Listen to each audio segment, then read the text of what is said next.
to kiss me. Perkenalkan, nama saya Talenta Bruce Miring. Saya dari Prodi PGSD semester 4, NPM 2315010123.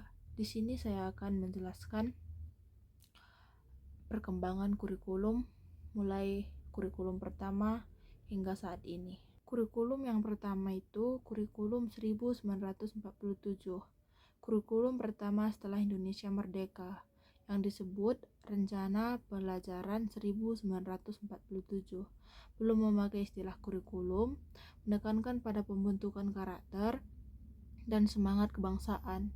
Isi pembelajaran sangat dipengaruhi oleh sistem pendidikan Jepang dan Belanda. Kurikulum yang kedua itu 1952 lebih menekankan keterkaitan antara isi pembelajaran dan dengan kehidupan sehari-hari. Guru memiliki kebebasan untuk menyusun silabus, materi pembelajaran disusun secara sistematis. Yang ketiga itu 1964, fokus pada pancawardhana, pengembangan 5 aspek: moral, kecerdasan, emosional, artistik, keterampilan, dan jasmani.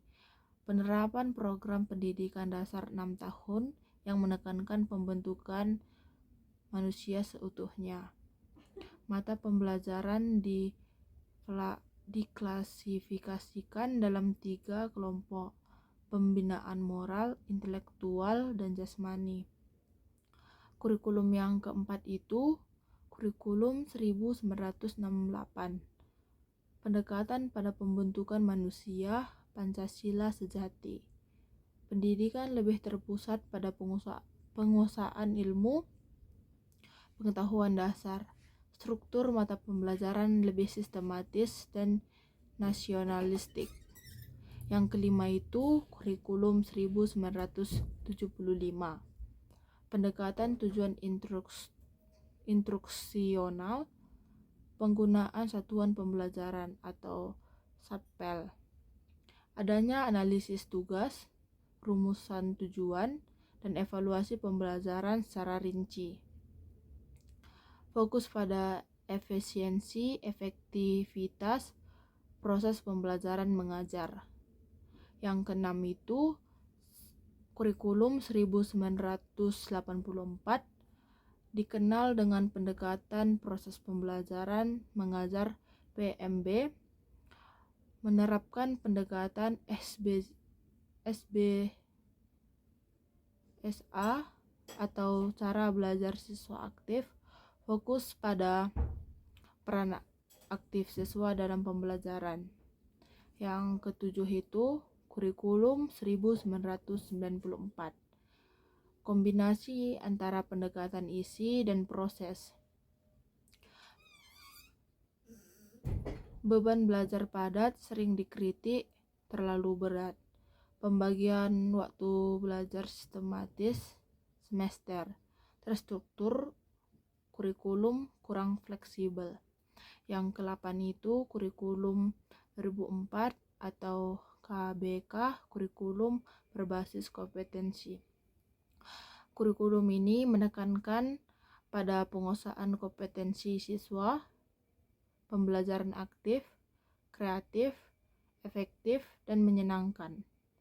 Penilaian berbasis portofolio dan hasil kerja siswa. Kurikulum ini lebih bersifat lebih fleksibel. Yang ke-9 itu kurikulum 2006 atau KTSP, kurikulum tingkat satuan pendidikan. Ciri utamanya itu diterapkan secara lebih luas dibandingkan KBK. Sekolah lebih diberi kewenangan menyusun kurikulum sesuai kebutuhan lokal. Dikenakan pada standar kompetensi atau SK dan kompetensi dasar atau KD. Fleksibel tinggi, namun butuh kapasitas guru dan manajemen sekolah yang baik. Yang ke-10 itu kurikulum 2013 atau K13. Ciri utamanya fokus pada penguatan karakter, kompetensi, sikap, pengetahuan, dan keterampilan.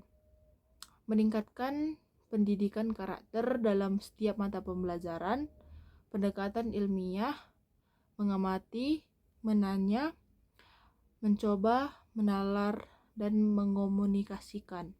Yang saya dapat sampaikan dari kurikulum pertama hingga sekarang yaitu perkembangan kurikulum di Indonesia mencapai dinamika sosial politik dan kebutuhan zaman. Dari kurikulum yang kaku dan transtralisasi menuju kurikulum yang lebih fleksibel, berbasis kompetensi dan berorientasi pada peserta didik secara holistik. Kurikulum merdeka adalah bentuk transformasi terbaru yang menekankan kebebasan belajar dan pembelajaran yang lebih relevan dengan konteks masa kini. Sekian yang dapat saya sampaikan. Terima kasih.